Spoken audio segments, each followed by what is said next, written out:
Constantly shifting through the time-space continuum, Metron's three disciples observe the universe from the Mobius Couch.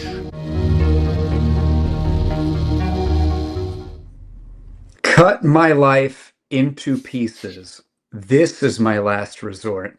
Suffocation, no breathing. Don't give a fuck if I cut my arm bleeding. This is my Mobius Couch, a time-space interdimensional vehicle.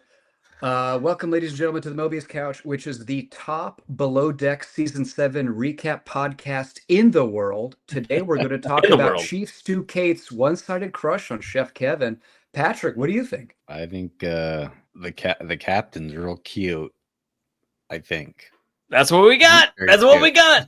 That's it. Oh, wait a minute. I think he's real cute. Hold on, change. Time out. I think my dials are misadjusted. We might be in the wrong dimension. Let me click. Beep boop boop boop boop. The Mobius Couch, where we talk about comic books. Hey everybody, we talk about comic books here. Today's lyrical intro. What books do we talk about, Al? Well, today's lyrical intro was, of course, Mbop by Hanson. Yeah, of course. Yeah. But joining me today on the Mobius Couch are Patrick. Hi, what's going on, guys? Been a minute. Very natural. Very natural. Very natural. Almost 10 minutes since I've seen y'all. Been 10 minutes, literally. Also joining us, Joe. Hey, Joe. You're pointing the wrong way, but I appreciate it. Well, for me, it looks like the right way. But ladies and gentlemen, today we are going to talk about Fantastic Four. 1, 2, 3, 4. Count them out. Grant Morrison, Jay Lee. This is the Marvel Knights imprint. Notice how I didn't stop this time. I continued, even though you pulled up. I did notice that, but now you stopped it. Very well executed. Well, because you did. I want, for people listening and not watching on YouTube, Joe pulled up a very jarring title image that is startling, but is completely silent, which makes it even more startling than if it had sound, ironically. But I did talk through it. I did talk through it the whole way. You know, it's funny because Patrick brought up that same note. Like, I should add sound to it, you know? And I was like, it's silently somehow worse. That's worse because I wasn't aware that was going to happen. But ladies and gentlemen, let's talk about Fantastic Four. Quick background. So we've done Grant Morrison properties before. We've talked about Grant in the past. We talked about Grant. We did New X-Men, and actually, I think New X-Men is maybe the only Grant Morrison. No, JLA. JLA. We did JLA. I was going to say we did some Morrison JLA, didn't we? And we did JLA. But today we're talking about Fantastic Four. So this is part of Marvel Knights, which is interestingly in 1998, Marvel declared for bankruptcy because they were not doing so hot. Nope. And one of their plans to spice it up, bring in new readers, was Marvel Knights, which was going to give creators an opportunity to kind of write outside of continuity and do kind of limited runs or more adult themed stories, or just kind of be wild, be more artist driven than. I honestly just thought this was a limited series. I didn't even realize this was Marvel Knights. This was Marvel Knights. Yeah. And Joe Quesada headed that whole thing. Yeah, he did. Yeah. But so this is a 4-issue limited run called Fantastic Four 1, 2, 3, 4, which came out in 2001 to 2002. And Jay Lee, the artist, who also did Inhumans, and he's done a lot of other Marvel stuff. He's done a ton of stuff in general. But yeah. And this also was a 4-time Eisner nominated comic run. Didn't win a single thing. Losers. Oh, okay. But it was nominated 4 times. And let's get art, both art and narrative. I think 3 of the 4. I think best cover. It was nominated for best cover art for Jay. Okay, that makes sense. And the covers are pretty. I mean, I like. I like the art generally, even the in-comic art. We'll find that out throughout our discussion, but the art's phenomenal. Also, Jose Villarrubia is the painted colors, and I think. Yeah. Also added to Jay Lee's very stylized. Is it stark black and white? The thing is, I don't see color, so I didn't notice that. I don't notice color in people or or in the world. So Or I just see objects. everybody as equal. Yeah, it's just everyone's equal. But I'll You take your don't word notice for it. That color the color work in was great. art? No, I don't. Nope, they're all the same color. Everything's the same, beautiful, equal. A bit. Black Yeah, and just white like when image to the me. volcano and all the ashes are everywhere, and we're all the same now. Yeah. Okay. But so let's get into overall. So that's kind of the general background on this little comic. Overall Okay. takes. I'll go first. Let me zoom out, speak more generally, and then zoom into this comic. I don't All right, understand what are how you the when are you going to zoom out? No, I'm zooming out. Okay, I like the lightning. Hey man, Yeah, I I'm like trying that to lightning trying effect. to add something. I'm gonna level with you. I don't understand how the Fantastic Four have survived as a property for 80 years. I don't find them Yeah. interesting. I don't find their villains interesting, even though Doctor Doom is somehow the main linchpin of all of Marvel of the past 30. I just don't find anything having to do with Fantastic Four interesting. They're weird. I don't get why Ben Grimm is a monster and Reed is the most brilliant human ever and won't fix him. I don't understand any of that. I don't like that Sue is a hyper-sexualized sex bot being in front of her brother who's in the same room all the time.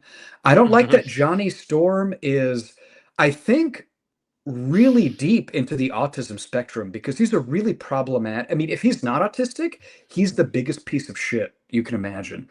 So I can only Let's hope that he's go so that way. I can only hope that he's so autistic that he doesn't understand how to interact with women or other human beings in a reasonable, respectful manner. So I'm going to Mhm. blame it on the spectrum. But I just don't like any of these characters. I don't get them. I don't. They fly around in this little Megazord The flying machine that Fantastic Car. connects and they just Yep. they're corny as shit. And I just can't imagine a comic that I would read about them that would be interesting. So now let's zoom into this comic. I didn't think it was interesting, and I didn't like it. Okay. Okay. So that's my take on it. And it did, we'll go into details, but this is peak Grant Morrison just doing weird shit. It's just, again, the main narrative plot device is like inventing reality wishing machines that make what you think reality, which is like a Final Crisis thing that we're doing. This predates Final Crisis, so I guess this is where he did it first. But it's just He's done it many times. I mean, let's not put I a love point in time where he started being crazy. He's always been crazy. he's always and look, Grant Morrison, I love them. But they're hit or miss. They're just as a writer, they are super hit or miss. When it works, it's new X-Men and it's All-Star Superman and it's everything a comic should be. And when it misses, it's just bizarre, discomforting shit like whatever this is. So that's my overall take. Now I'm done. Phenomenal. I'll go next. Okay. I'm also going to zoom out. Oh, hold on. I agree with Alessandro. I don't understand the appeal of Fantastic Four. They are just like so uninteresting to me. I have a different viewpoint on Susan Storm. I kind of love Susan Storm. There's a few big crossover events where I think she does cool stuff. So if you were to take Sue and like throw her on the Avengers or something like that, like I'd be into that. But like these four as a unit, I just don't care for. Their dynamics don't work.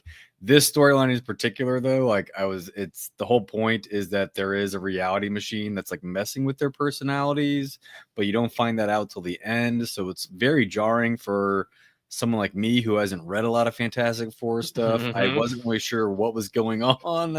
I was like, these characters are all really mean to each other and they're all unhinged. So Morrison, again, everything else said, hit or miss, man. They hit it or they just fucking whiff the shit out of it. Like Final Crisis is one of the worst books I've ever read in my entire life. New X-Men is one of the best books I've ever read in my entire life. For me, there were some good bits. I think there were some good character bits, but overall the plot was just Morrison insanity. Jaylee's art, however, fantastic. And the image that Joe has up on YouTube right now with Reed Richards being Dr. Frankenstein and the monster himself all hooked up, like that is the quintessential how I kind of view Reed is just like this really terrifying, and they go into it in the book, but I think there was a few bits that did well, but overall big miss of Morrison for me. Also, I apologize for YouTube because these are the only images I have. This episode, so it's just going to be static. It's fine. Don't worry about it. If you're listening to this podcast, everything's fine. Everything's the same. It's great. I don't know. Yeah. I have this perception of the Fantastic Four as this like adventuring idea where they like go into different dimensions or they like travel through space and do like fun, weird, more like adventuring things rather than be actual superheroes. And I think that's where they thrive. And very, very few and far between are their stories really involving that kind of idea. And I think if they went there, it would be so fun. And I would love the fuck out of it. If they just like left the planet and just did weird shit, or left the dimension and did weird shit and like had weird adventures, like it'd be so entertaining. Because that's their origin. Their origin is just like this weird, like, oh, we had these cosmic rays and we were adventurers and we became these things and like that, and now we have powers and we should keep doing this weird stuff that we're doing. But they never go that way. And it's always boggled my mind. Like every time they're like, let's bring them back down into New York and make them fucking superheroes. And that part, I'm like, nope, dumb, stupid. Yeah. Like, why are we doing this? Like, why is the Thing back on Yancey Street? Just go into space and do weird shit and like Star Trek it and just keep going for eternity and just find the next thing and keep going. It'd be so fun. And they never do it. And then and that's where Reed's like intellect would matter. Cause like on Earth, you're just like, you're wasting your time. Why haven't you cured the Thing? But in like a cosmic type story arc, it would make sense. Again, that being said, they don't do that here. I've always just like wanted to do. I want to see that. Like I've always wanted that. It's just like this thing that I'm like, that would be so good for them, and they don't ever do it. Yeah, something like that Silver Surfer run we read, where he's traveling the galaxies, something like that, but with Fantastic Four. Yes, that. Instead, it's just the Mole Man attacks New York. Yeah, and I'm not saying they haven't had those kind of adventures along the way. Of course they have, but like that should be like their permanent. Yeah, that should be the identity of the comic. Should be that, not the exception. All right, so all right, sorry, that was my zoom out. No, okay. So my zoom in is, I mean, you guys already said it. Grant Morrison, man, motherfucker, like they can smash it out of the ballpark or they just whiff it, and it's like it just happens every time. You just don't know it. Every time his name's on a book, I'm like, okay, never mind, or like, or it could just be like the best thing ever, maybe. And as Patrick was saying, the art, Jay Lee's art, man, back in the Wildstorm days, it's really good. It's incredible. I just getting him to draw an entire book, let alone 4 issues in a row, is kind of rare back in the day. Like I think he's more regular now. I don't know. I haven't been keeping up with Jay Lee over the years, but it was always kind of like, oh shit, Jay Lee's drawing the cover, but not the inside. Okay. Or Jay Lee's drawing 1 issue, but not all the issues. Okay. All right. That kind of thing. It was always, he takes his time. So I think with something like this, that maybe he just had the breadth of time to like, I can dive in and do all of it. And they're like, good, it's only 4 issues, but it probably took him a year. Like who knows? I don't know. Breathtaking art. I love it. I love his art. So that's great. The one thing about this entire book that I'm just like, I kind of don't care that the story is all over the place. That being said, the story is all over the place. But that's my real take. The art. All right, the art's breathtaking, and the story is a shit show, and we'll walk you through it. Yeah. So one thing I do want to say in Morrison's defense, I know it sounds like we're trashing them and all that. I do want to say I respect, an artist who takes chances and just does weird shit, and sometimes it works and sometimes it doesn't.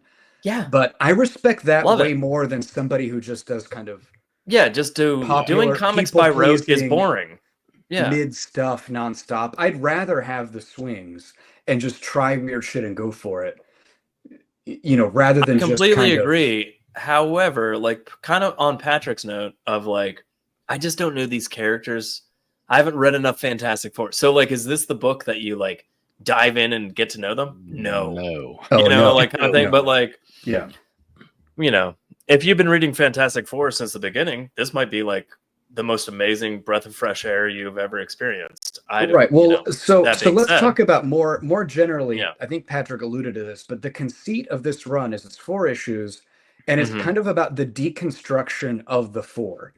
We Yeah. later find out Doom is behind it, but it's just each issue is centered on one of the 4 and kind of breaking them down as heroes and sort of finding their weakness, finding their flaw, and taking them out is kind of Doom is general literally idea of what crushing we're their doing. statues as he moves along. Yeah. You know. Yeah. And we find out pretty early, I mean, mild spoiler, we find out pretty early that it's Doom manipulating all this. But the first issue is centered around the Thing. And we start, again, the Thing, so he's on Yancey Street in a trench coat. Just why are you what are you doing with your life? I mentioned this off podcast, but one thing that I don't like about the Thing that makes me uncomfortable is I feel like every writer writes him like he has a learning disability. Like he's a dumb, I know the idea is he's a big galoot kind of guy, but they write him like he's got like, oh, my buddy Reed took me to Dimension X and I crash, smash. He's like not a intellectually fully formed person. He grew up there. He's a part of that community. Okay, well, you live in a fucking Tombstone Tower now, so go live there with your god friends. You're not at Yancey Street anymore. But the Thing, I don't like how people He's write a part it, of New York, Al. Well, he's hard to like.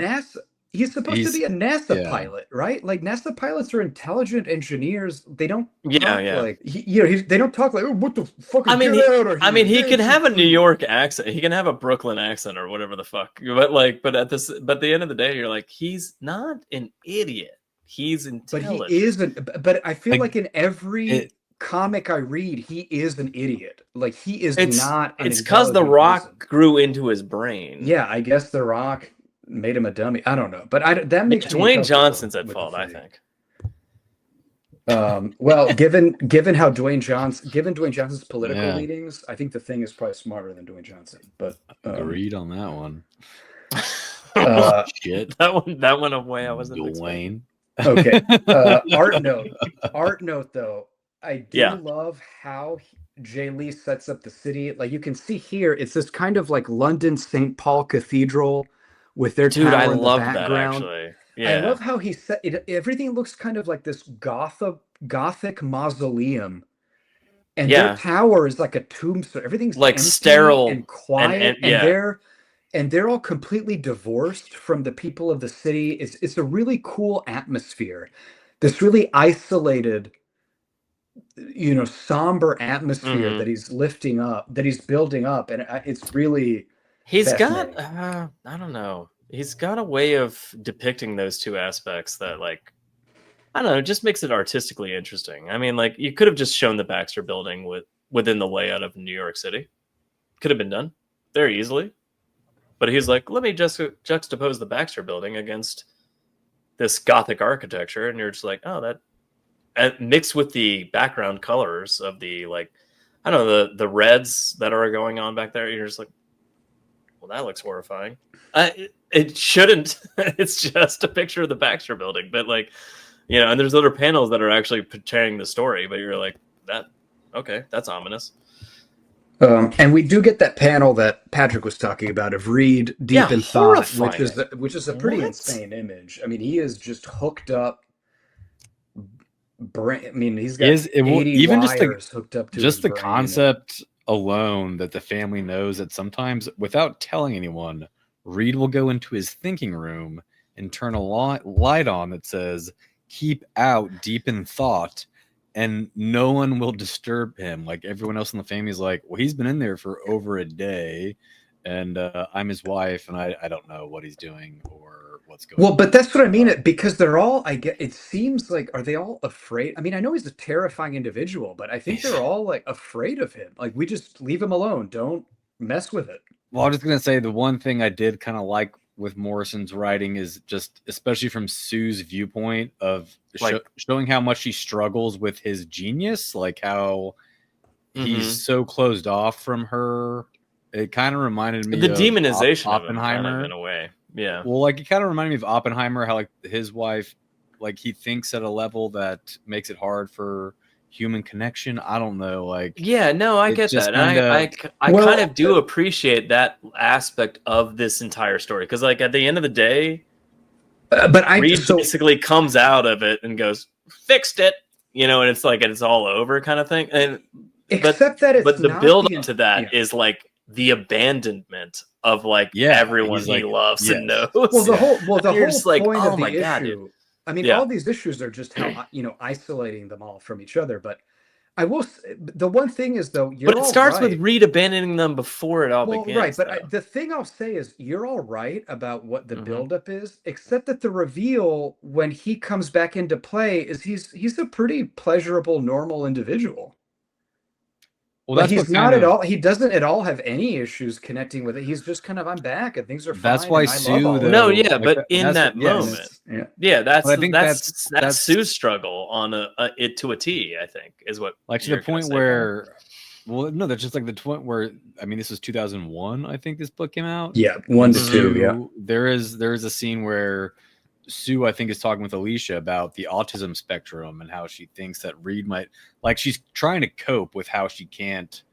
There are times, and Alicia's like, "Well, you guys go through this every like few weeks." Like, she's like, "You've been here before," and that's pretty much exactly what. Yeah, so exactly what happens. But I did enjoy seeing from Sue's viewpoint of like, I'm married to the smartest man on the planet. And there are times where I feel so far away from him because he thinks in a way that I can't think in, and I can't relate to what it's not even at all. It's less that I think she can't like intellectually match him. It's that he's so emotionally distant that she's accepting of the fact that she's not as smart as him. Like that's.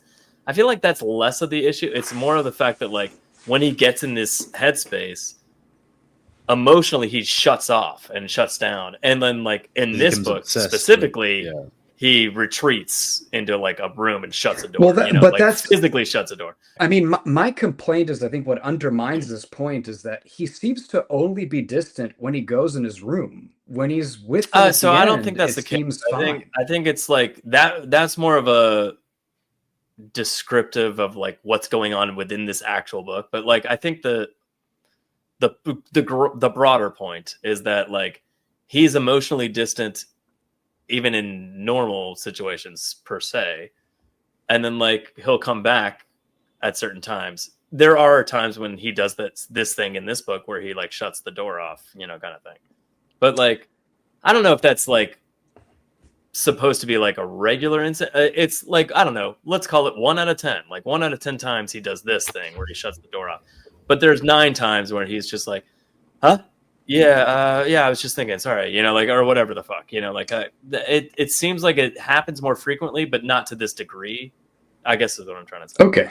I mean, I honestly, I don't care about this comic. Let's move on. One point I wanted to make back to how uncomfortable I am with how sexual Sue is in front of Johnny. Yeah. So she's wearing like, it looks like a man's shirt. She's wearing like an after sex man's shirt just in the tower around Johnny. How dare you? That's not a blouse. That's 2 sizes too large for her. That's not her blouse. It's buttoned up. I disagree completely. It fits her wrists. It fits her sleeve length. Like she's wearing normal clothes. It's not like she's just wearing that and that's it. She's got pants on. Yeah, I didn't say she has pants. I know she has pants, but but the after sex analogy of wearing a man's shirt is that there's nothing on underneath. Like that they just put. Okay. Hard disagree. Disagree. Next note. Did all of you Wikipedia who Alicia is? Do we know who she is? Yeah, I know who Alicia is. That's Ben Grimm's wife. Yeah. Lady. I don't know. Did you not know husband and wife? Do you not know who Alicia? They have kids together. Do they have Don't kids? they? Are I'm they pretty sure married they and have have kids. kids? I don't know. I think they have kids. Yes. So I she- don't read enough Fantastic Four. But so she's just I a know blind, enough to know who Alicia is, though. But is she a blind human, or does she have any? She's a blind human. She's a Yeah. blind Well, human. it's confusing. It's confusing because somehow she builds sculptures that then can go into. Well, in this extra she built. building. I don't But know. is that canon, or is that just? I don't know if that's Grant Well, she's an Morrison's artist. She's insanity a or if that's sculptor. in normal Sculpturist. continuity. To my knowledge, Alicia is one in love with Ben Grimm because she fell in love with him without seeing what a monster he is. Right, because In only a quotations, blind she's person blind. could love a monster. We know that Only a blind person could love a monster. monster like Ben. We get Right. it. So on that note, like she falls in love with Ben, and they have a relationship. But then I think she's in general she's an artist and makes sculptures, but it's based on like what she can feel and touch. So like I guess That's the big art show they go to in Marvels where the mutants are being attacked outside. Remember? It's Alicia's art show. Yeah. So also, she's 100% cheating on Ben with Johnny, right? Alicia?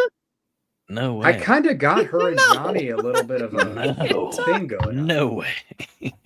When we get to later, I'll put it out when we get to the later issues. In like Alicia, thing going on there. I think it's because she in the way wasn't- that I love my sister-in-law, sure, they love each other.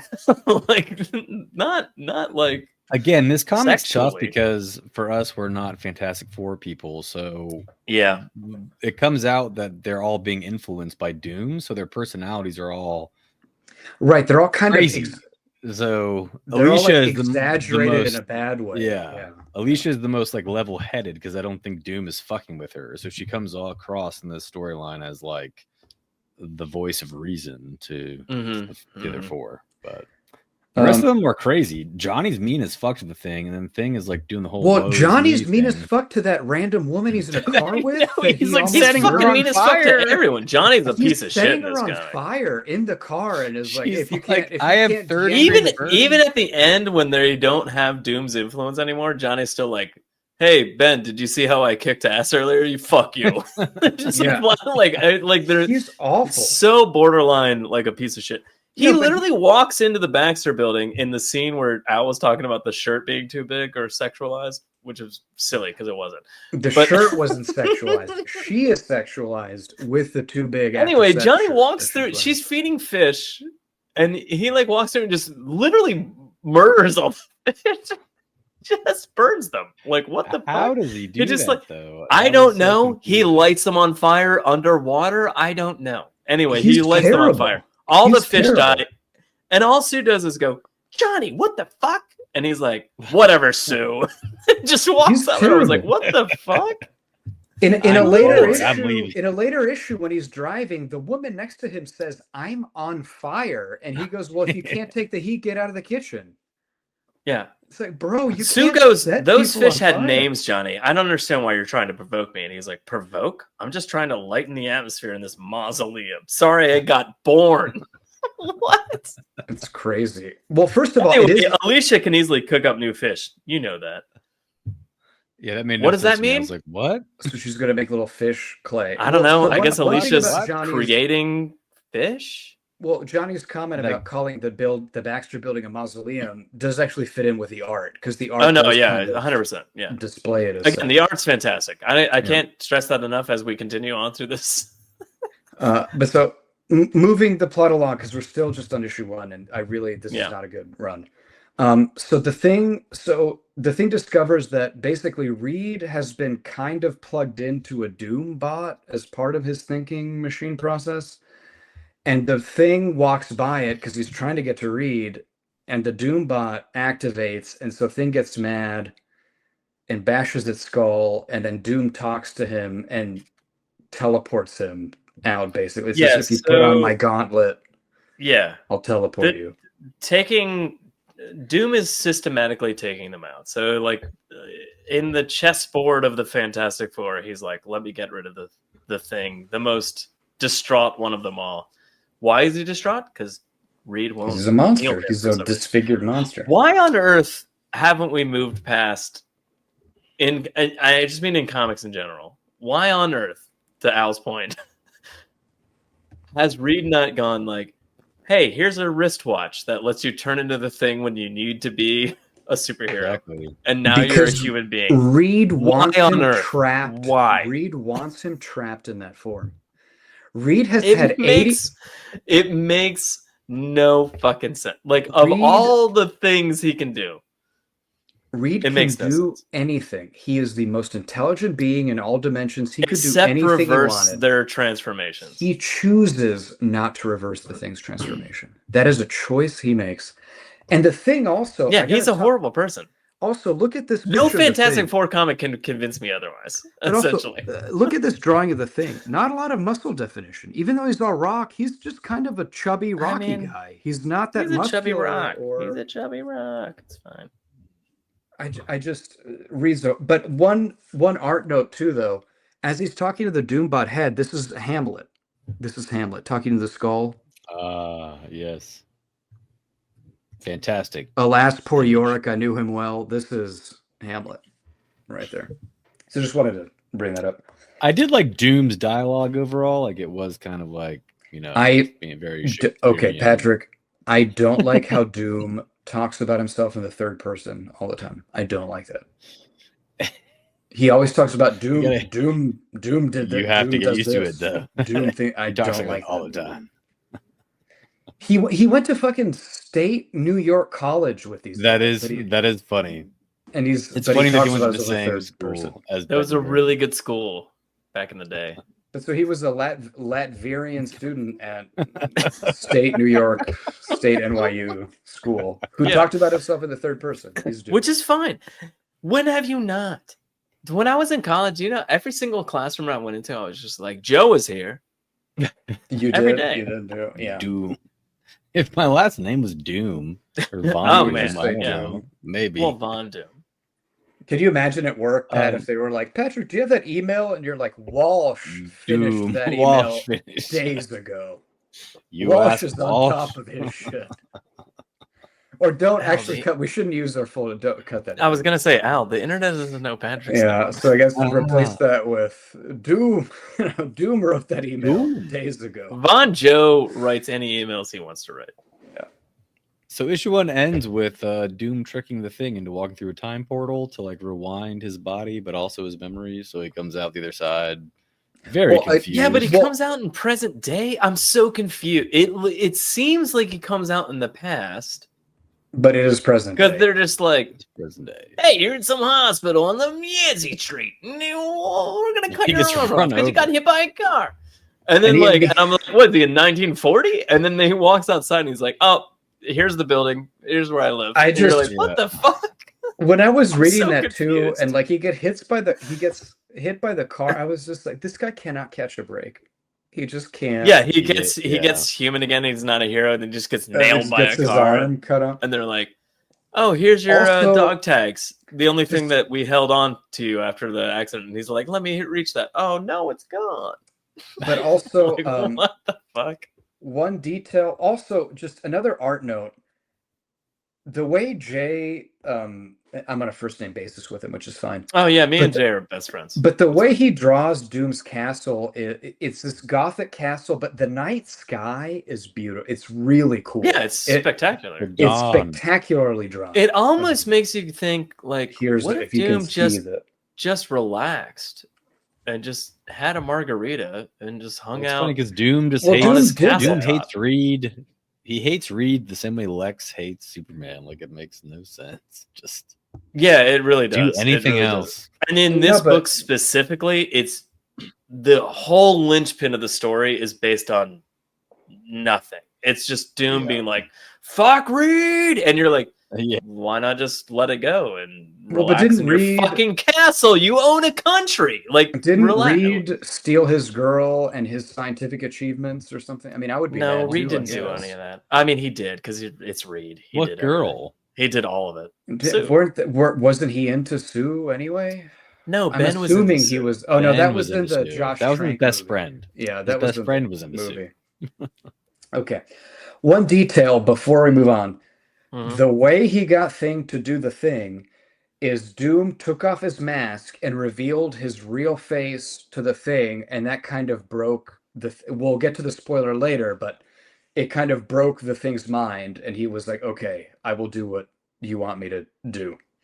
But Yeah, I we, thought there at was this going to be point like in a time, more we of a don't reveal see. there. Well, we get the reveal later. I mean, but at this point, we don't see what his face looks like. So he goes through the machine, goes back to his past self, but in the present. Yeah. And then gets hit by a car, and then Right. covered in newspaper. I don't. But it doesn't make any sense. It's all black and white. It looks like a flashback. Like, none of this makes any sense. Well, that's just artistic license, man. That's fine. But do you understand how confusing? Like he goes back in time and he's like a human again, and he's not been through the transformation.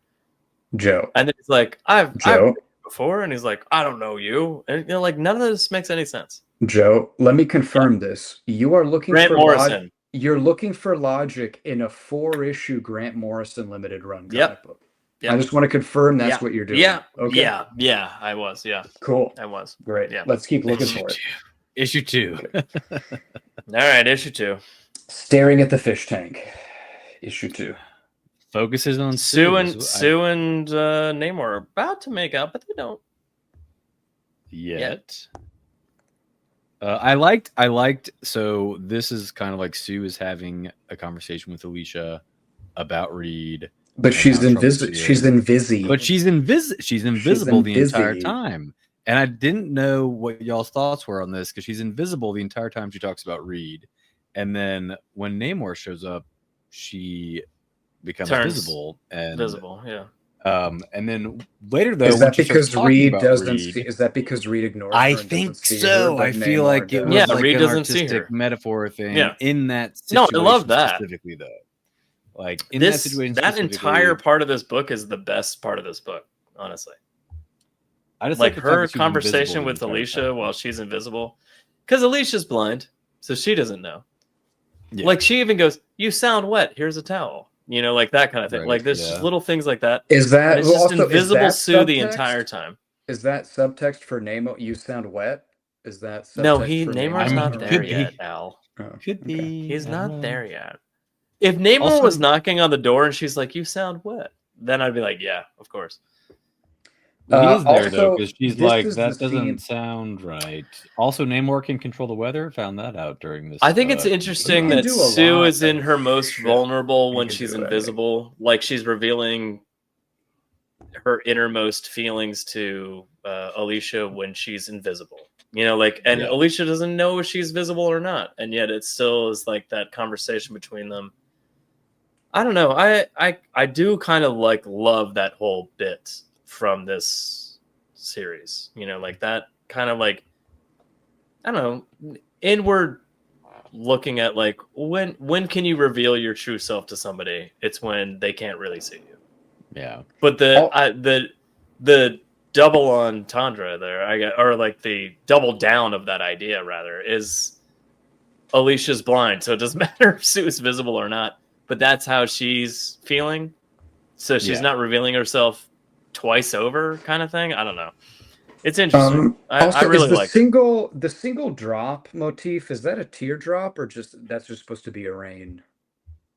Well, I think it's two rain, things. you Yeah, know? I think it's two things. But I think it's the Namor buildup is of the creating storm the coming. storm, Yeah, isn't it's he? the buildup of the storm of Namor coming, but it's also like just Sue's also upset. Okay. You know. All right. And so the next scene is what we talked about earlier, which is Johnny in the car setting a woman on fire. And then when she says, "Hey, don't set me He's on not fire," setting a woman on fire. Well, she says, like, your hair's on fire and I'm next She has to to you, be and burning. Like he is on fire and she's sitting right next to him. But his answer to her concerns is, "Then you came to the wrong place, baby. I'm the fabulous Human Torch. Dig it or learn to live without it." I didn't come here to be cooked like a steak. And then she says, "Johnny, you're crazy." Yeah. She does. It's so I'm reading that's the dialogue. That's how it is. so bad. I mean, good. I mean, good. As Namor looks on ominously. Yeah, all the stuff And then with Ben in the Ben- hospital. I'm just Ben kind of is like, still all covered in blood in the hospital. They don't clean that up. He's still all covered in blood. I don't. We can get into it later. The doctors at the hospital are like evil. I don't know. Like, Yeah, they're like fucking what's beside the going on patients there? or something. Well, this is Also, the Doom Machine. Ben has been like hanging out. All right, so Ben's. Let's just dissect this for a second. Ben's talking to like a random other patient in the hospital, whose name is Sol, S-O-L, Yeah. the son. and then later on, he literally dies. yeah, And there's like a nurse and a doctor making out like with the curtain drawn Like in yeah, that guy, like over that guy's dead body. yeah.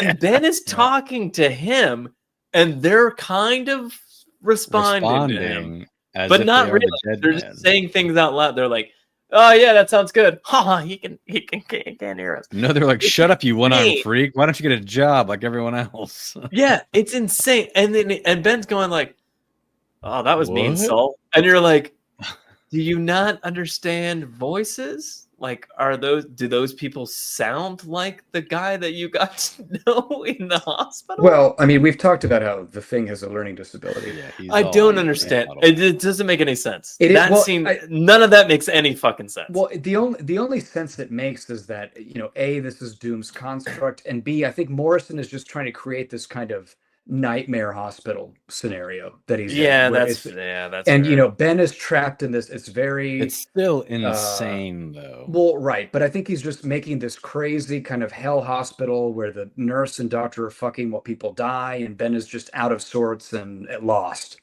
in this nightmare hospital. Mhm. I also The other thing I'll forgot say that- is like Ben, they thought Ben was homeless, so this is what you get. This is the kind of care you get with Medicaid, and why we should cut it, because it's just bad healthcare.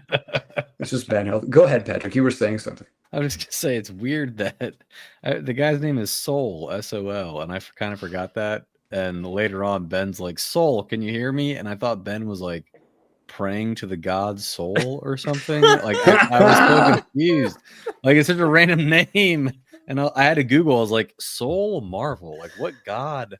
What Who deep is cut? this? What? Oh, deep just cut some random fantastic guy. character? Oh, just Random the guy. Well, it Awesome. is. So It's not Soul, it's Saul. yeah, Saul is. He lives down on Yancey Street. spelled Saul is the S-O-L name. though, not S-A-U-L. Well, it could be short know. for Saul. It could be short for Solomon, It's That's true. Solomon. which Yeah. is the name. But I Although re- Saul S-A-U-L is a different name than short Solomon. But yeah. Salamander. Alicia's advice to Sue is pretty good about Reed and how to like. I thought Alicia had a very that's what I firm wanted to talk grip. about. Go ahead. She had a very firm grip on like. Well, she's like, well, Reed is a genius, and then he mutated to where his body's literally malleable and like his brain is malleable. His So, brain is like, malleable. Yeah. It's. I y'all liked the figure it idea out. of that. I liked that, like the idea that not only his body stretches, but his brain is stretching. So it works Yeah. in ways that, like, not only he doesn't quite understand, like he's learning while, unfortunately, you are also married to him and learning it as well, like kind of thing. And there's like tiny aspects of the story that I'm like, really cool idea. That was really cool. I liked that. I like those little bits there, but like maybe it's just not fleshed out enough. Like maybe the story's too rushed or something, or like, yeah, 420-page issues. It reminded me of like Dr. Manhattan's relationship with Silk Spectre or whatever, kind of sometimes with Sue and Reed. Did you guys see I do the follow up to Watchmen, what the Watchmen TV show? HBO show? Yeah. Yeah. Did watch You that? mean one of the greatest TV shows of the last 10 years? Like that and Andor are the two greatest TV shows of the last 10 years? That's kind of what I'm getting from this in bits. Like I don't think it's like that fleshed out. I don't think it's that well written. I'm just saying like there are bits of that I'm like, okay, I like where you're going there, but I don't think it like comes to fruition in the book. So you're saying that Sue has a briefcase with a giant blue dildo in it that she travels with? Is that the comparison we're making to the Watchmen show? No. Okay. Need to rewatch. I'm saying the more interesting and introspective analysis of Dr. Manhattan as a character in terms of a relationship with a love interest is what I'm getting from. No, I agree. I thought Alicia's point was really interesting. Just that idea that it's not just his body changing, but his mind is also. We even heard This being panel- like his inventions are artistic, like he's an artist, like she's an artist and she's saying that he's an artist. Like I was like, Yeah. okay, that's kind of interesting. This panel I love, just the very bottom one, just emptiness. And Sue just says, I wish he would just talk to me. You know, it's just like a floating wine glass. Wine glass, yeah. And I like, fuck, man. Like, there's a lot of parts of that, and I'm just like, that's very relationship heavy shit right there. You know, Well, kind I of thing. also don't know. do. This is going back to the beginning of this conversation between Alicia and Sue, but I Mhm. like the construct that she feels most comfortable and open when she's invisible. Yeah. Because I think that says a lot to like when we are visible, we put on a certain mask and face, like in all circumstances, and hide certain things. So I like this idea that even though Alicia is ironically blind, but I like this idea that Sue can just not worry about displaying any of herself physically, and that frees her up to Yeah. emotionally express, what she Yes. really wants to. In addition to that, Well, hold on. Well, The go ahead, interesting yeah. part of that being that, like, if Alicia wasn't blind, she'd be like, Sue, why are you invisible right now? Can't you just be open with me? You know, like that kind of the idea that like the reason Sue can be vulnerable is because she's invisible. But it's on top of that is that Alicia's blind. So she's not calling her out on the invisibility part, you know, like kind of thing. Like it's like pure freedom to be like who you want to be, kind of thing. and the other point about this conversation I wanted to make is I respect that they are just laying into that bottle of red wine, glass after Yeah. glass. Pounding it. Really And like it. B, I'm afraid that Alicia cooked because it looks like just a pile of dirt on their plates. Oh no, that's And- delicious chicken cutlet. Yeah, Nope, she look brought at takeout. Panel after panel, it's just a mound Thai. of dirt on It's their Thai plate. food. So I'm afraid that Alicia maybe tried to cook and just made clay or something. for the Alicia soup. goes, Thai. who's to say he isn't there for you right now? Like her problem is that like Reed isn't present for her, like emotionally and physically, and who the fuck else knows, intellectually. But he goes, who's to say he isn't for you right? Who's to say he isn't there for you right now? That's him being there for her. The next panel. The next panel is this It's just- goofy fat goal. What is going on? His Goofy body's just face. like, "Meow," and like electricity is shooting through his body. What's with all the electricity? I don't know what's going on. That's actually Joe. Weirdly enough, that's the same face Reed makes when he comes. Actually. Oh, That that you know expression. that makes Yeah, a lot it of is. sense. Yeah.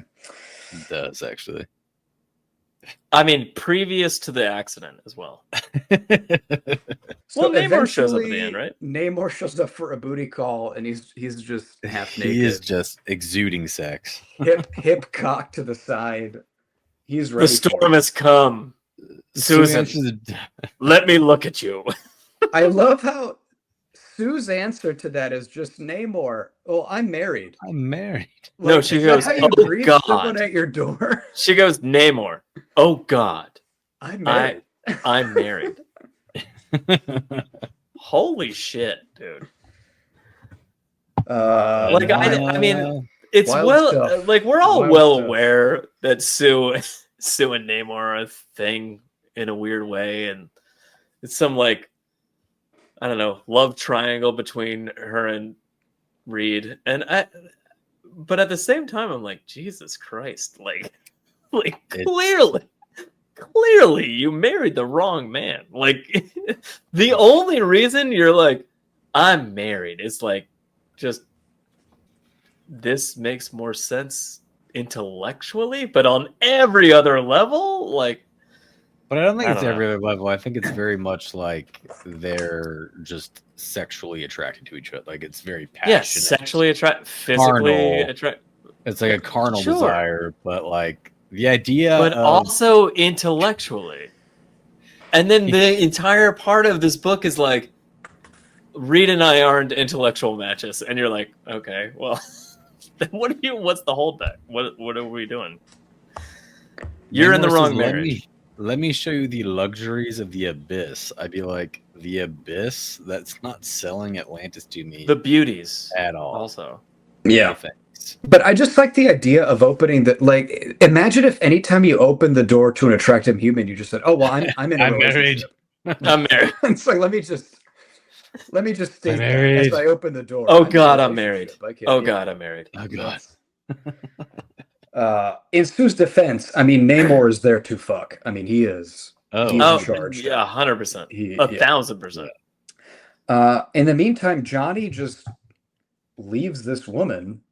He gives her his car and just takes He's off. got shit to do, Al. Well, there is Also, the he's like, you were only here for the monster. car, and she's like, I was. That's true. It's I mean, true. there is that mole monster there. All right, well, let's go to issue 3, Darkness and the Mole Man. Oh, the Mole Man. I So like one So thing- Johnny's fighting a giant mole monster. One thing I want to bring up, and this image comes up later, but there's a lot of sort of Greek mythological imagery going on with Doom, Mhm. Mole Man, and Namor. And, because in Greek mythology, the three brothers, Zeus, Hades, and Neptune, and sorry, I'm conflating Roman, and Poseidon, Poseidon. Yeah. divided the world where Poseidon got the seas, Hades got the ground, the underworld, and Zeus Yeah. got the sky. And in a similar way, we have the mole Man, who is the underground, Namor, who is the oceans, and Doom, who's not really the sky, but kind of the overlord figure. hmm So their relationship is very kind of reflective of that mythological construct of Hades, Zeus, and Poseidon. So, just So wanted to bring that's that up. the thing where I feel like Morrison was trying probably to do that.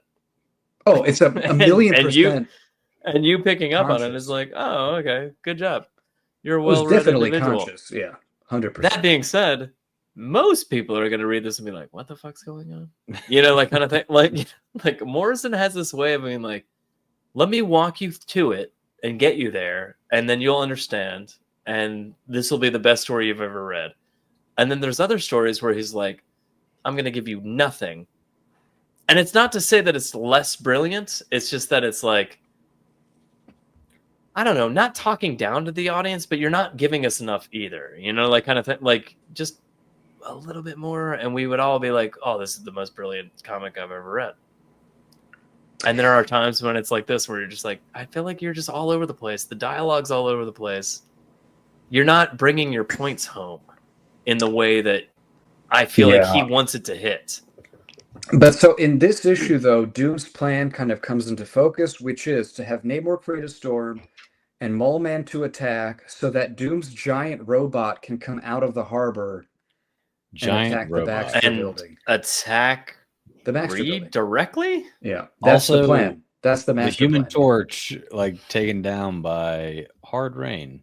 Like, Well, it's a lot of rain. severe Yeah. storm, I Patrick, it's guess, a lot of but, like, rain. Still It's a lot of though, rain, can't he get as hot as the sun? Like, shouldn't I his don't brain understand. be wired That whole to- thing, I was just like, what the fuck? No?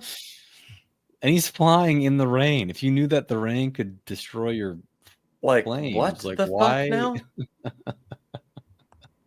It's so stupid. Also, Again, though, the prime mover is controlling everybody. yeah, it's the prime mover, so yeah. all of that is It's because like, I if you don't think know. about comics history, Namor and Human Torch have battled a lot, and the rain's Yeah. never stopped. So I mean, I think it's the prime mover.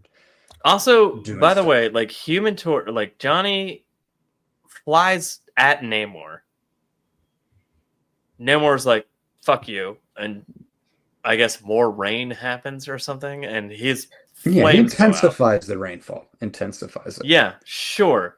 Anyway, Johnny falls About 100 from stories. the top of a skyscraper. About 80 stories and survives. Yeah. No, keeps falling because he falls Yeah, into through a the hole into the on the earth, street yeah. level and And he keeps survives. falling And he and survives. then just hits the ground. It's fine. Everything's It's fine. fine. It's the prime mover. Everything's This is fine. And then meanwhile, Reed's doing this. Everything is fine. I love Reed's expression. It's like, nice. Hmm. Mm. I'm He's doing thinking this, about it. I'm yeah. thinking about it. I don't know what's He's going also on right now. doing, he's doing a ninja hand symbol too. He's doing. See, kind of what? that Yeah, thing. he's doing, yeah, he is. Yeah. Mm. hmm So then yeah, we meet the mole here's another man. thing where they're having intense passion between Namor and Susan, and she says, "I married Reed," and she starts stepping away, and she starts turning invisible again, and Namor grabs her hand, and pulls her closer to him, and she turns back visible. So it's kind of weird. Every time she brings up Reed, she kind of starts turning invisible. I just thought it was a fun little I also flair I there. do like how Namor keeps selling Atlantis by join me in the drowned pavilions of Atlantis. Like, it's like, doesn't dude, sound like what? a vibrant community. The way he's Sounds describing terrible. it. Yeah. Also, if I wanted to leave, how could I? My force fields, I guess. But your bioelectric field short circuits my force fields, apparently. Yeah, and then I like it. So that's an interesting note, Petty. That's what I was going to say about the invisibility thing. Like, they talk about Namor's bioelectric field and like short circuits her like ability to turn invisible. Which again, you could be like, oh well, that's why she turns visible when she's around him. But he's like blatantly goes, or is that all in your head? That kind of thing. And she's like, is it?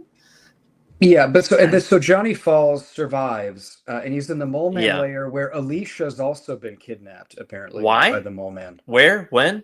We don't know. It's just happened.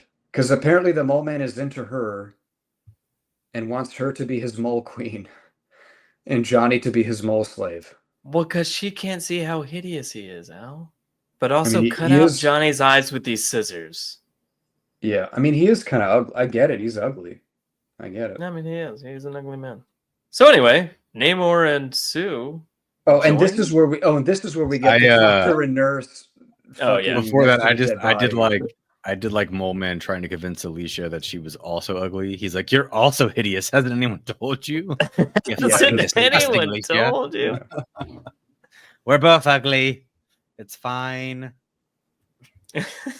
Everything's fine. We're both hideous. Shh. He talks a lot. Not everybody's supposed to know about it.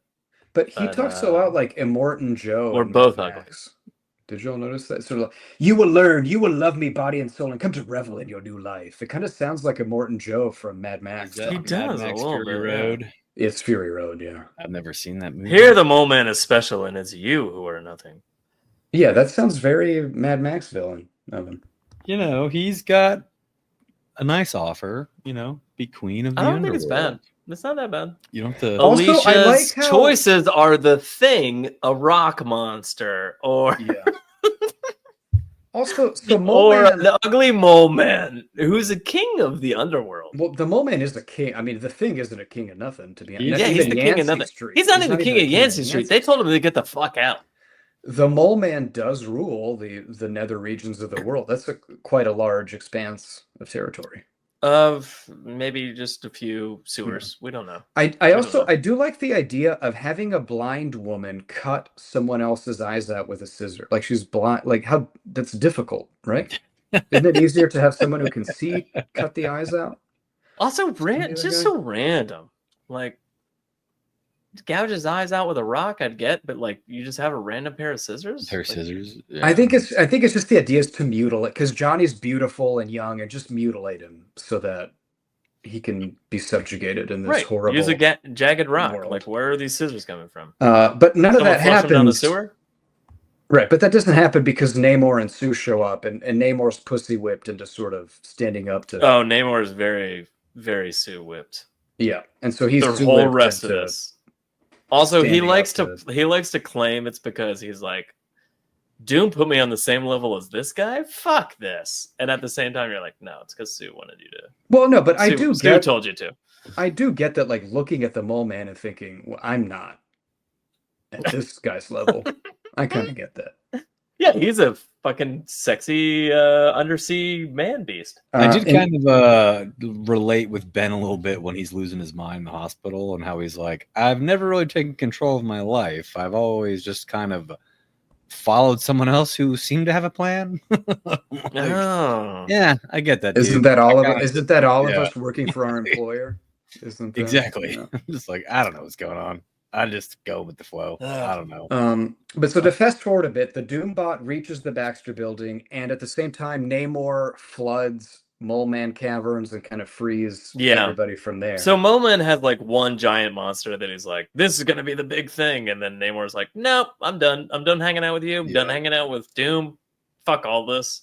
I just want to say issue 3, I like the end. I just like the way Doom approaches Reed and he's like, tell me, what have you been doing? And then Reed just goes, well, Victor, I've been thinking. And he does like coyly looks over his left shoulder. Like it's a little bit terrifying, but a little bit like it's a bit terrifying. He's Reed's been terrifying this entire series. I know, but he's always is very meek, but at the same time, like, oh, this guy's about to fuck you up. I think, like, I think this is gonna go real bad for you. Well, I do want to say, like, all the shit we've talked about Reed, and in continuity, he is a terrible man. In this last issue, he kind of comes off pretty well. I mean, you're kind of like, okay, I respect that. I mean, he saved the day. He had it figured out. The only problem with that, I guess, entirely is just like how he's been portrayed for the 3 issues leading up to the last issue. It's just like, yeah, he comes back and he just goes, never mind, I can handle this. And it's just Reed being Reed. But at the same time, you're like, yeah, I just read 3 issues where you're a complete asshole, like abandoned everybody. And suddenly you're supposed to be the hero. I don't know. The buildup is wrong. The payoff isn't there. You know, like it just suddenly Reed saves the day. You can't trust anything in this run because it's all like, how much of this is because it goes into this weird, crazy storyline about how the Doom flashback. Doom is actually the evil parts of Reed. Yeah, like the negative zone separated Reed's evil. Well, first of all, it starts with Reed like murdered an assistant in a lab or something. And had evil in him the whole time. And then the negative zone separated his evil into Doom. And that's the origin of Doom. And that's why when Doom took his mask off in issue 1, Ben saw that Doom was Reed, and that's what kind of broke him into accepting the deal. Except we immediately find out that isn't real, and that was just the But I mean immediately. I mean, as soon as the flashback is done, Reed is like, but none of that's real. It was all the prime, because it turns out that Doom built the prime mover, which is a reality machine that makes what you want reality. But it didn't work because Reed built his own thinking prime mover and overrode it. And so that's where we are. It's like the biggest Deus Ex Machina like ass. Yeah, it's just like the whole impetus of this story is also the end of this story. It like none of like anyway. Yeah. I built a better one. Mine's better. I win. Like, okay. Also, Doom's big plan is a giant Doom bot. It's a giant robot. It's the giant Doom bot physically smashing the building down. Also, that like was his plan. We're smash the building down, Al. You can't defeat the Fantastic Four and not break the Baxter building down to nothing. I can't argue with that. You're right. I mean, you got to squash it. You got to squash it under your giant Doom foot. Sue defeats Doom with a candlestick at the end. I'm just like, this doesn't make Doom look all that. Does not make him look good. Doom does not shine. Essentially, at like all. At all. Yeah, again, a real quick art note. I love that Sue's constructs, like her invisible constructs, are literally invisible. No, it's really like cool. There's a lot of like really cool outline of how other like rubbles in around Ben, and it's just like in the shape of a circle because like Sue's there doing things, and I'm just like, fuck, that looks so cool. Like even the smoke coming off of Ben's back is like hitting the top of a circle and like bending around, but it's not drawn, and there's a really cool.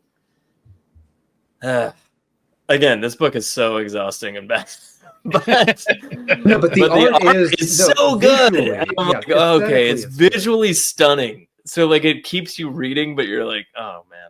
But even if you look at, look at how he draws Doom's mask. I mean, it almost looks bolted onto him, and it has like a metal gag in them. I mean, it looks really confining and kind of like a Man in the Iron Mask, like really a prison that he's wearing. I mean, aesthetically, it's really a beautiful book. It is really well done. Yeah. Doom has a ring on his hand that unlocks it, right? That unlocks his mask. Yeah. It's like a special ring. So the four, while Reed and Doom are kind of having this mental machine discussion, the other four are together with Namor kind of fighting the giant bot. And I don't know if we want to go into the specifics of the action, but they kind of succeed in destroying its head. And Well, stuff she's and like, beating it up. Johnny, hold on, and I'll shield you from this rain.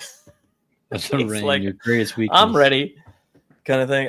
So the big moment, I guess, would be Namor and the Human Torch just smash through the Doombot's like head, kind of thing. But No, before that happens, the big moment is this is that pornographic fucking kiss between Namor and Sue. I mean, he is deep into her. I mean, that is. Well, also, like, I mean, that's just a nasty kiss. Look at that. Talking about going 90% when the other person is going 10%. Like, man, he's like he's going 99%. He's going 150%. Which I mean, he is. I mean, she's also like pulling his head into her. I was gonna say her hands around the back of his head. But look, they're both involved in it. I just mean that is a pornographic kiss. It's not a peck on the cheek. They are going at it. That is it's quite different from her greeting to Reed at the end. Yeah, for sure. Yeah. But in contrast to all my other points, she starts turning invisible when Namor kissed her. So I don't know. Does that mean anything? True. I have no idea. Also, her response to that kiss is just whoa. Yeah. Whoa. And Ben is in the Fantastic Car, like basically like losing his mind, and Johnny's like what's happening, and Johnny's just what's like, going you're on? making out with my sister. Well, but one thing we did mention about Ben is not only did he physically go back in time, he like mentally went back in time. So he doesn't remember the Fantastic Four existing. So he's coming across Doombots and humans on fire and Namor and all the shit that he has no context for. So he's jarred. Yeah, it's pretty sad with him because he kind of brings up like, oh, Johnny called me the Thing earlier. Am I also a superhero? And Sue, like, am I also cool? And Sue's and Sue's like, shh. Awkward silence. Yeah. You also have powers, but not like us. Yeah. So let me explain it to you, Ben. You're stronger than most average humans, but also just look like a monster. You just look like a monster. You know how like Johnny can turn into fire and then turn to human, and I can turn invisible and turn human, and Reed can be stretchy and then turn human. You can turn to a rock, and then that's it. That's it. Yeah, and you know how the Hulk is super strong, so you're not as strong as that, really. Not nearly as strong as but you're maybe as strong as 3 people. He gets stronger when he needs to be stronger. Yeah. But Ben, as the Thing, you're as strong as maybe 3 people. Yeah, like that, about that level of strength. You can lift a car if you can lift a car. Let's discuss this kiss for a second. Yeah.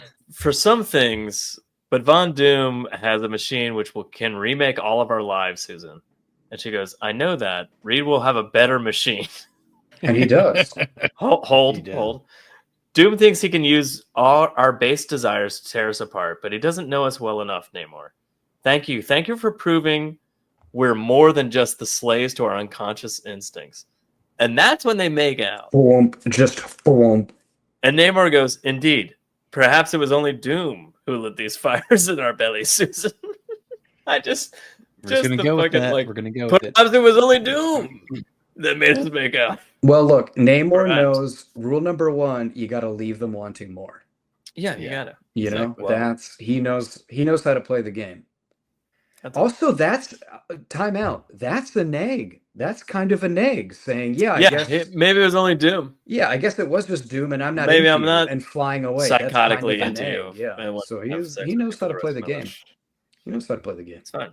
So then Susan uses the gauntlet that Ben used to go to Doom's castle to take them to Doom's castle. She smacks. And as Patrick said, beats the crap out of him with a candlestick. And then she's like, just shut up, you stupid, pathetic man. Just leave us alone. This is stupid. Also, in the meantime, Reed is just kind of dancing. He's just vibing and dancing in weird shapes. He's doing like that. And he's just dancing in the background. When creativity fails, it's always brute force with you, isn't it, Victor? As he just flourishes. It's just an interpretive dance. Yeah. He's very much dancing. He really is. Jesus Christ. We have brute force. He's like Xavier with a fucking like Cerebro mask on and fucking House of X right now. I don't know what's going on with it. I also like how Ben... He's like, Nemo's the real man. I'm just Well, he also mentions like we have brute force too, and the thing is like, guess what time it is? But then the thing doesn't do anything. Sue Do beats him anything, up with a no. candle Yeah. stick. well, I mean, Ben rips the shit out of the rest of the robot. There's that. Oh yeah, they do right when they go back. He Yeah. fight, but I Yeah. mean, for Doom, it's just the candlestick really just takes him out. Candlestick. This whole the book is face. like the end of a Clue game. Yeah. Well, so one point, and I don't know if you all got that. Well, first of all, We're all like checking boxes on our cards, and at the end, we're like, "It's Sue with the candlestick at Sue with the Doom's candlestick. castle." yeah, that was the clue. Yeah, that Sue was it. in Doom's throne room with the candlestick. Yeah, and is what yeah, did it. that's it. Again, just the art note, the color work, the kind of pointillist explosions going on. That it just Jay is great Yeah, work on the just phenomenal. The other note I wanted to make is given I don't know if you all saw this, but given the family dynamic we have for the four, Mm-hmm. did you get kind of a dynamic at the end, the way Susan talks to Victor, that Doom is the child in this family, like they're chastising the child. He's their who is abused acting child. up. Yeah. Like he's kind of the unruly child in the family dynamic that they're kind of spanking now into go back to your essentially room. Yeah. So that was kind of interesting. She literally says, "Toys, honestly, you should be ashamed of yourself." Like, it's not like what you've done you should be ashamed of. She picks up the little statues that he'd been breaking and goes, "Really?" Well, it's like, again, you're like one of the smartest. You're like a people on the little planet, baby, and this is what you're doing. You're the leader of a foreign or a sovereign country, and this is what you're doing with your time. Again, she's like, you could be curing look at the cancer. beautiful skies that Jay's been painting for you. You know, just enjoy life. Have some wine. Have some wine with me and Alicia, and we'll just hang out. And I did kind of like Reed's explanation about how he knew, because Reed senses Doom's like fucking with stuff, and that's why through his elastic consciousness. But no, he said he kind of like breaks it down that like the Fantastic Four is like an equation itself, and if you kind of mess with any of it, like the rest of it doesn't make sense, and that's kind of what started his deep thought in the first place. Like they're so tied together to each other that affecting any of them affects all of them, and that's the ripple, which is what closed him off in the first place. Again, so like you can kind of go like bullshit, but I kind of like it. I'm not gonna, you're both tiny bits. You're both right that it's explained sort of well enough, but at the end of the day, it's still just a magic machine. Yeah, I mean, well, the end of the story is the beginning of the story. It's kind of stupid, but at the same time, I'm like, oh, that was kind of cool. I kind of like it. It is kind of cool, but honestly, it's not really as impressive as AI, which is the greatest technology man has ever developed, as we know. This is nothing compared to Claude or ChatGPT or Gemini. And then the Reed and Sue, in contrast with just the unbridled sexual energy emanating from Namor and Sue, Reed and Sue just kind of hug, like, hey, we're back. Yeah, I think it's just like I don't the know. classic thing It's a where little it's bit like more than like Namor's. It's a the bad deeper boy. embrace than just hugging. Yeah, like Reed's the guy she married. Reed's Namor. Yeah, Namor. No, I get it. Namor's Reed's the guy you married, and Namor's the guy you cheat with. It's standard. Standard. We all know. I mean, she literally did in this. Yeah, it's standard. There's a weird subtle. Reed's ignoring me. It's only when Reed is ignoring me. There's a reason. You shouldn't have spent an entire day by yourself in that room. It was at least 48 hours. It was a lot. They mentioned it was multiple days. I think it was like a day and a half, maybe. Still, I thought it was interesting that like just a total side tangent to all of our conversation. Alicia has some weird Reed device that like allows her to like move around her apartment and blah blah blah. Yeah, it's terrifying. But like she takes it off at some point, and Sue's like, "I notice you're not wearing that anymore." And it was like during the whole tumultuous point of the story, but at the end, she just has it on, So it's like everything's back to normal, and she's like, yeah, I'm cool with Reed again. Oh, Sue's cool with Reed again. I'm cool with Reed again. Also, and I was like, oh, that's a weird little. Going back to Reed being weird, that device could probably be an earpiece instead of a full spiked. Yeah, he can't do that. I guess we can't. Because I it's guess basically we can't. like an Amazon Echo. It just like controls the like appliances in her house. Like it just controls the stove and the refrigerator. And Do you think like, Alicia's just in her? Do you think Alicia's just in her apartment going, Alexa, Where am I, Alexa? Where am I? turn on the oven, Alexa. And we also get at the end this view of once it's all over and Doom's lost, he just goes, "What? God damn it!" And he just rails at. He goes, "No, no, no, no, no!" He just gets angry. he's just such a pathetic character in this. It's funny because he doesn't even like rail in anger. He just says no, no, no very quietly. And then the last picture is just him with his arms up in the air, like yeah, that's the arms in the air is what's the no. And the weird thing is, in main continuity now, Doom is like basically the most powerful villain ever in Marvel. That's why being taken down with a candlestick is such really a loser. weird. Yeah, I mean, like, do you think Marvel Phase 7 is just going to be like Doom beaten to death with a candlestick? So stupid. The end of Doomsday. So Sue mentions that she would open one of her force fields in Doom's brain if he ever fucks with him again. Yeah. Can she do that to like? How does that work? Like, could she do that to anyone? Probably. Yeah. Anybody? Like, sure. Could she kill Thanos like that? Probably. Sure. Why not? Well, I don't know. Like, so the idea there, I guess, would be.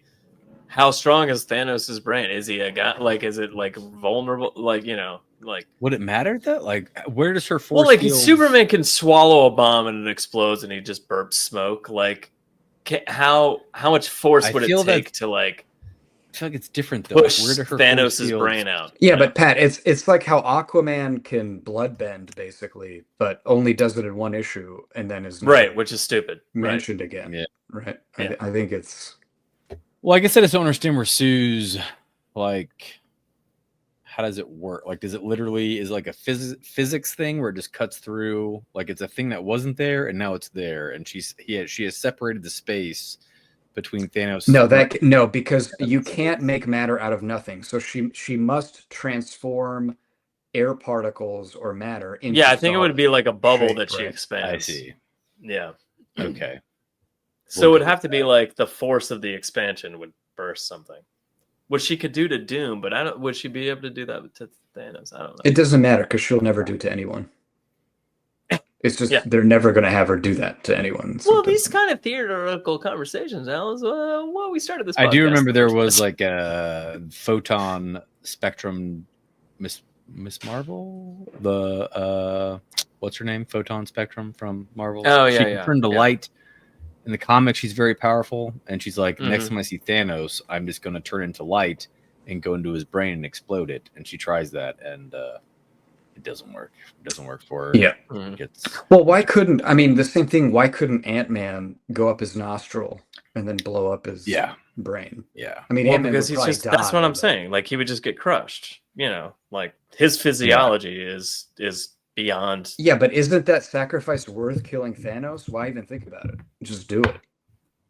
Because he would die. But that's what I mean.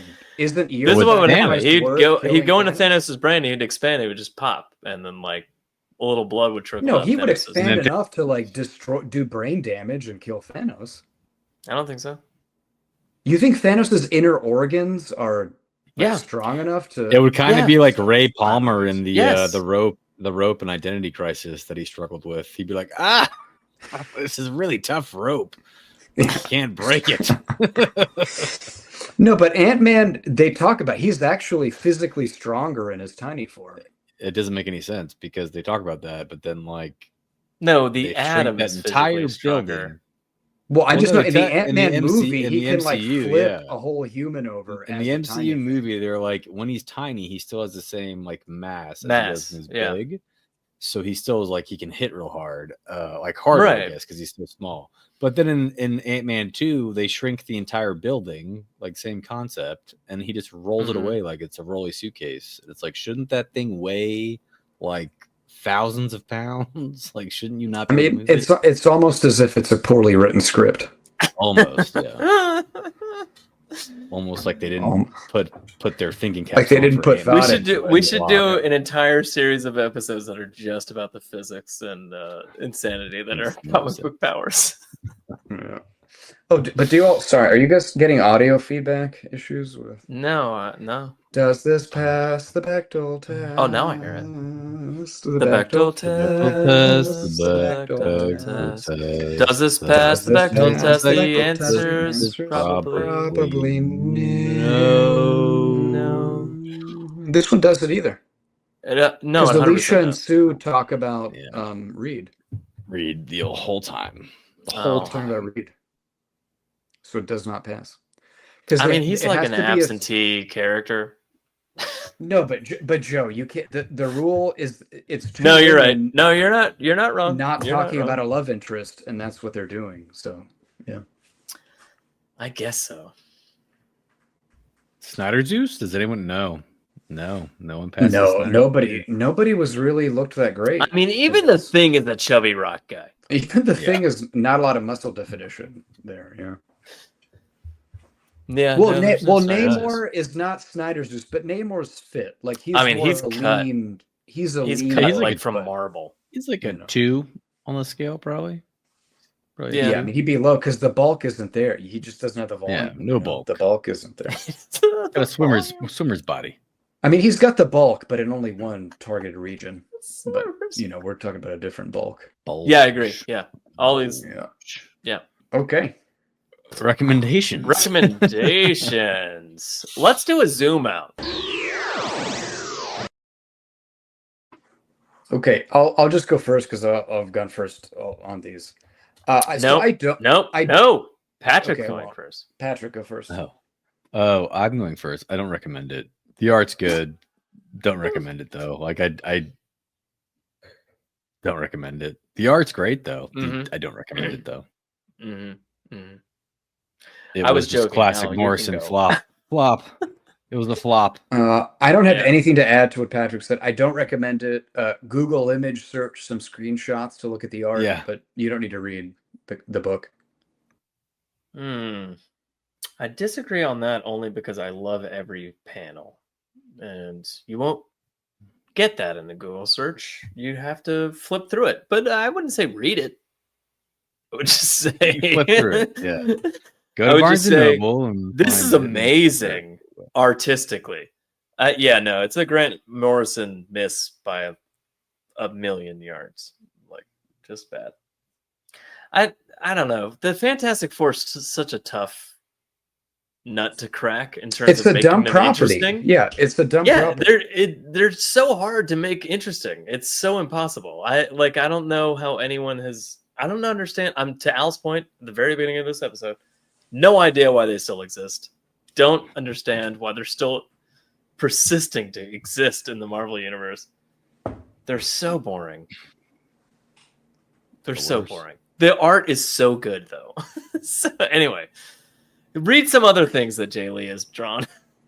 Enjoy the art. And read some other things Don't that Grant recommend. Morrison has written. Yeah, read other things. Yeah, Morrison's and yeah, written. yeah.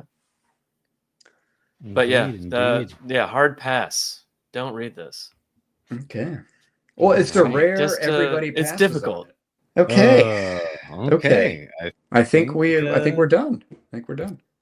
I think we've won comics for the week. We won the comics. We won Comics. Yeah, we won. Right? Beat them all. Good journey, Couchers. Later.